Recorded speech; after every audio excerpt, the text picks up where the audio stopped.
Hello everybody, welcome to class 8 in the section of history, chapter 5, the revolt of 1857. So in our last video, we have discussed the basic outline, means an introduction that what we are going to study in this chapter. Let us start the chapter today. By 1856, most of the Indian subcontinent had been brought under the rule of the EEIC. तो 1856 तक अगर हम देखते हैं तो हमारे जो Indian subcontinent जो था वो किसके अंडर में आ चुका था, EEIC के अंडर में आ चुका था, उसके रूल के अंडर में आ चुका था. However various section of people were badly affected by oppressive policies of the British. हालांकि जो हमारे वेरियस सेक्शंस का मतलब हो गया, जैसे पेजेंट्स हो गए, ठीक है, आर्टिसंस हो गए, ज़मींदार्स हो गए, ये सब क्या फेस कर चुके थे, ट्राइबल्स हो गए, इवन ये सब ऑप्रेसिव पॉलिसीज क्या कर चुके थे, फेस कर चुके थे और उससे अफेक्टेड भी थे. During the first half of 19th century a series of revolts broke out. देखो, सीरीज ऑफ रिवोल्ट्स का मतलब एक के बाद एक लड़ाई होते चले जाना. तो यहाँ से क्या स्टार्ट होती है, फर्स्ट वॉर स्टार्ट होती है. These revolts failed to achieve much success because they were confined to one region or one section of society. अच्छा, ये जो revolts हुई ये सब क्या हो गई, ये सब फेल हो गई, सक्सेस नहीं मिली इनको. उसका रीज़न ये था कि ये एक ही रीजन तक कन्फाइंड रह जाती थी, स्प्रेड नहीं हो पाती थी वो. In the previous chapter we read about some tribal revolts. हमने पिछले चैप्टर में कुछ आदिवासी यानी ट्राइबल रिवोल्ट्स भी पढ़े थे कि किस तरीके से उन्होंने अपना एंगर दिखाया रिवोल्ट्स के through. Eventually, a much wider revolt joined by many other sections of society such as rulers, zamindars, soldiers and common people. हालांकि आखिरकार होता क्या है, एक बहुत बड़ा रिवोल्ट होता है जिसमें सेक्शन सोसाइटी के हर सेक्शन के लोग क्या करते हैं, पार्टिसिपेट करते हैं, ज्वाइन कर लेते हैं एक तरीके से. वो लड़ाई थी आपकी, अभी हम नाम पढ़ेंगे उसका. उसमें किसने पार्टिसिपेट किया, उसमें किया रूलर्स ने, ज़मींदार्स ने, soldiers, common people. This revolt against British rule is famous as the revolt of 1857. और ये रिवोल्ट था ब्रिटिश रूल के अगेंस्ट, जो किस नाम से फेमस हुआ, revolt of 1857. So let us discuss it in detail. When does a revolt occur? एक रिवोल्ट या एक रेबेलियन कब होता है, यानी एक लड़ाई कब होती है, जब एक पर्सन फ्रस्ट्रेट हो जाता है, पूरी तरीके से फेडअप हो जाता है सामने सिचुएशन से, तब वो क्या करता है, रिवोल्ट करता है, यानी विद्रोह करता है. People express their resentment against the authorities in a number of veg. यानी लोग अपना जो अनसेटिस्फैक्शन था, जो अपना एंगर था, वो नंबर ऑफ वेज से अथॉरिटीज़ के सामने दिखाते हैं.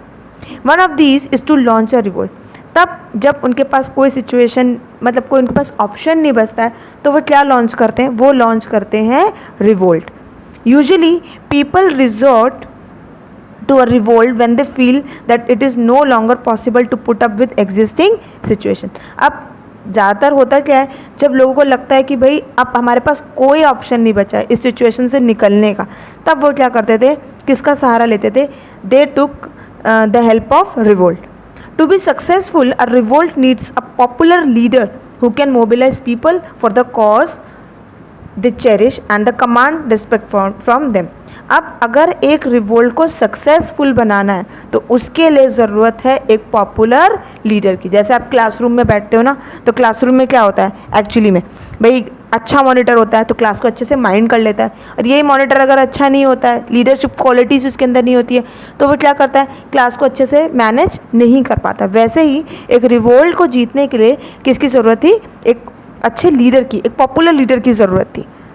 साइड बाय साइड और किसकी नीड थी, it also need a strong ideological base with a popular appeal. इसके साथ ज़रूरत थी कि लोगों को हम क्या कर सकें, एक आइडियोलॉजी में उनको क्या कर सकें, बांध सकें. आइडियोलॉजिकल मीनिंग आपका बुक में लिखा हुआ है, relating to a system of ideas and ideas. मतलब लोगों के अंदर वो चीज़ आप क्रिएट कर पाओ, लोगों को अवेयर कर पाओ, लोगों के अंदर थॉट्स क्रिएट कर पाओ. ठीक है, तो इसके लिए इसकी बहुत ज़्यादा नीड थी. नेक्स्ट पढ़ेंगे हम causes of the revolt of 1857. तो पहला कॉज है आपका पॉलिटिकल कॉजेज, जिसमें हम देखेंगे discontent among the Indian rulers. So what is the meaning of discontent? The meaning of discontent is dissatisfaction. तो यहाँ पर हम देखेंगे इंडियन रूलर्स के अंदर जब डिससेटिस्फैक्शन अराइज हुआ तो कब अराइज हुआ? जब पॉलिटिकल कॉजेज़ खड़े हो गए, यानी पॉलिटिकल से बात हो रही है एडमिनिस्ट्रेशन से, यानी उनके एरियाज़ उनसे जब छीन लिए गए, उनके टेरिटरीज उनसे क्या हो गई, ले ली गई। The British policies of conquest created unrest among Indian rulers and chiefs. British जिस तरीके की पॉलिसीज़ लेकर आई कॉन्कर करने के लिए टेरिटरीज़ को, उसने इंडियन रूलर्स और चीफ्स के अंदर क्या क्रिएट कर दिया? अनरेस्ट क्रिएट कर दिया। वो पॉलिसीज़ क्या थी? The policies of subsidiary alliance and doctrine of lapse deprive them of their power and status. ये दो पॉलिसीज़ जिसने किंग्स को या प्रिंसेस को, रूलर्स को क्या कर दिया? डिप्राइव्ड कर दिया उनकी पावर से, उनके स्टेटस से, यानी सब कुछ ले लिया गया। दूसरा, पावर्स, ये पॉलिसीज़ क्या थी? एक बार थोड़ा सा इसको पढ़ लेते हैं। According to the terms of this alliance, यानी सब्सिडियरी अलायंस की हम बात कर रहे हैं, Indian rulers were not allowed to have their independent forces, यानी वो अपनी अब फोर्सेस नहीं रख सकते, अपनी आर्मी नहीं रख सकते थे। They were to be protected by the company and had to pay for subsidiary force, यानी अब उनको कंपनी प्रोटेक्शन देगी, प्लस उन्हें वो फोर्स जो कंपनी की होगी उन्हें उसको क्या करना होगा? मेंटेनेंस रखनी होगी। ये किसने किया था? ये रिचर्ड वेलेस्ली ने किया था, जो गवर्नर जनरल थे कहाँ के? नवाब ऑफ अवध और हैदराबाद के, राइट। दूसरा, द अनेक्सेशन ऑफ अवध हम पढ़ने जा रहे हैं। देखिए मैंने अभी आपको बता दिया कि ये रिचर्ड ने क्या किया था? अवध और हैदराबाद को क्या किया था? फोर्स किया था to give over parts of the territory as they had failed to pay the alliance, क्योंकि ये लोग फेल हो गए थे किसको? अलायंस को पे करने में। तो लेट अस सी, थोड़ा सा डिटेल में देखते हैं। द अनेक्सेशन ऑफ अवध, जिसे अवध भी बोलते हैं, in 1856 on grounds of mail administration.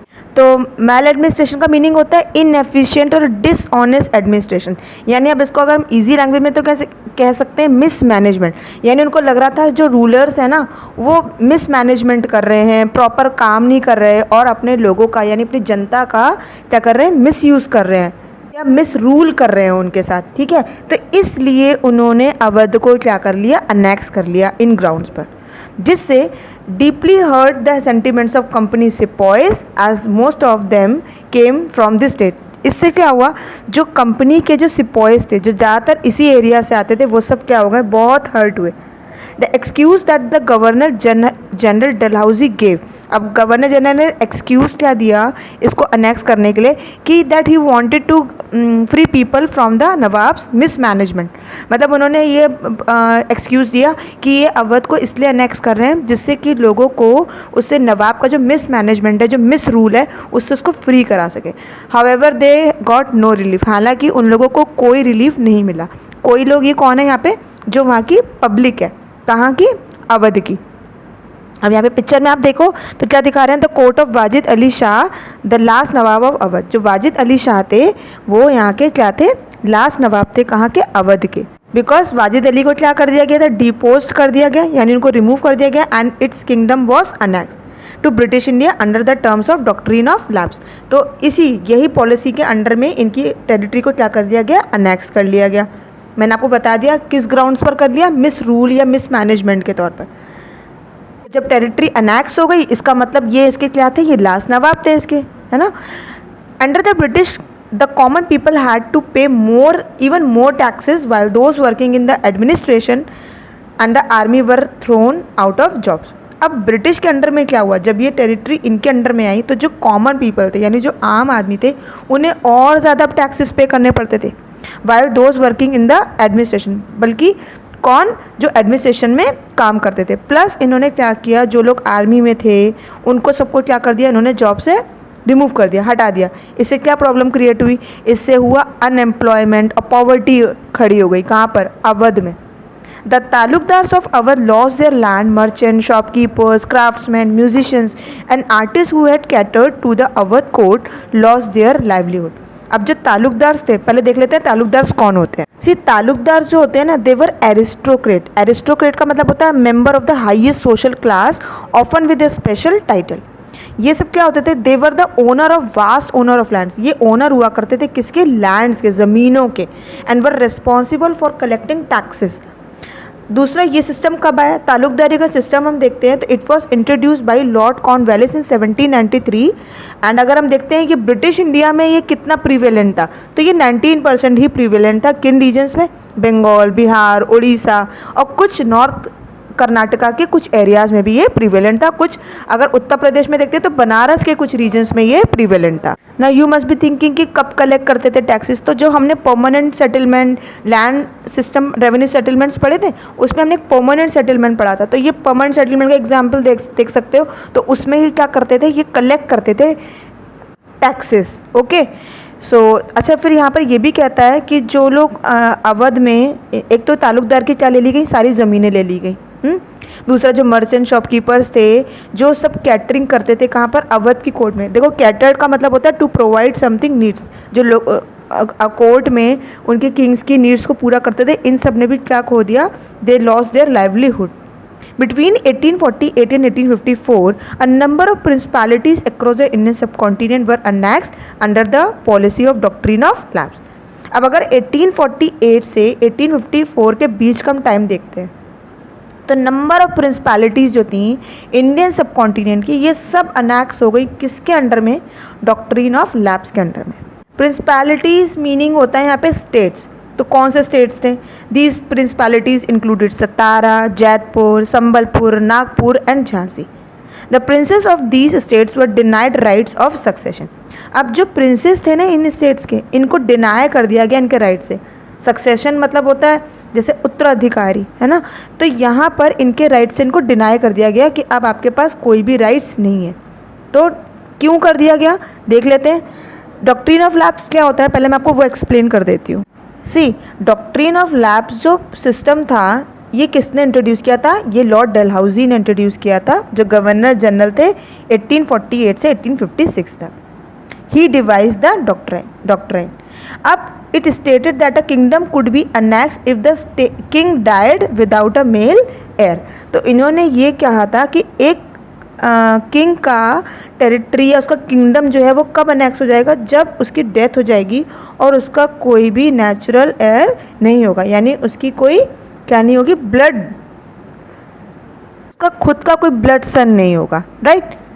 So this was doctrine of lapse. तो देखते हैं कंपनी ने किस टेरिटरीज को किया, कहाँ पर प्रॉब्लम क्रिएट हुई। For example, the company did not recognise the adopted son of Rani Lakshmibai of Jhansi as the rightful hair.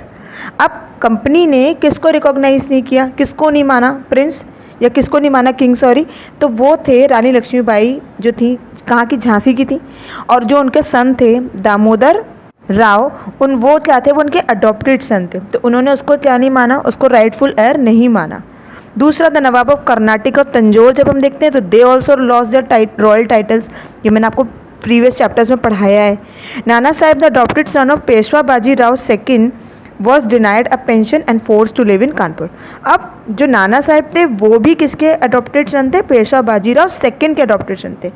देखो पेशवा बाजी राव को पहले पेंशन मिला करती थी, बट जब उन्होंने देखा कि जो नाना साहेब हैं वो उनके अडॉप्टेड सन हैं, तो British refuse to grant Nana the pension that they were paying to Bajirao second. तो उन्होंने रिफ्यूज़ कर दिया कि ये इनके नेचुरल हेयर नहीं है, तो इनको पेंशन नहीं दी जाएगी, राइट। और इनको फोर्स किया गया कि आप नाना साहब को कि आप कहाँ चले जाओ, he were force to live in Kanpur. तो वो कहाँ मूव ऑन कर गए, वो कानपुर चले गए। The feelings of the Muslims and common people were greatly hurt when the names of Mughal kings were removed from the coins minted by the company। अब यहाँ पे सिर्फ, अभी तो हम हिंदूज़ की भी बात करते हैं, अभी हम मुस्लिम्स की बात करें, अगर कॉमन पीपल की बात करें तो इनकी भी फीलिंग्स बहुत हर्ट हुई।